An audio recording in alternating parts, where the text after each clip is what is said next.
Chennai shopping మాల్‌లో మా భవ్య షల్లరైతే చూసేసేయండి. అక్కడ షర్ట్స్ అన్నీ కూడా కిందేసేసి అక్కడున్న వాళ్ళందరికైతే పని చూపిస్తున్నాడు.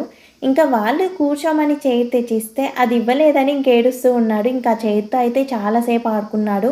ఇంకా తాత మనవడైతే చాలా సేపు ఆ చైర్‌తోనే ఆడుకుంటూ ఉన్నాడు.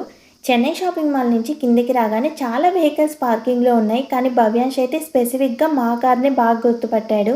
చిన్న పిల్లలు ఇప్పటి నుంచే ఎంత బాగా గుర్తుపెట్టుకుంటున్నారో కదా! ఇంకా అక్కడికైతే లంచ్ చేయడానికి ఒక రెస్టారెంట్‌కి వెళ్ళి, ఇంకా అక్కడైతే మేము ఆ రోజు బిర్యానీ తీసుకున్నాము. దసరా రోజు మా సైడ్ అయితే నాన్ వెజ్ అయితే తింటారు.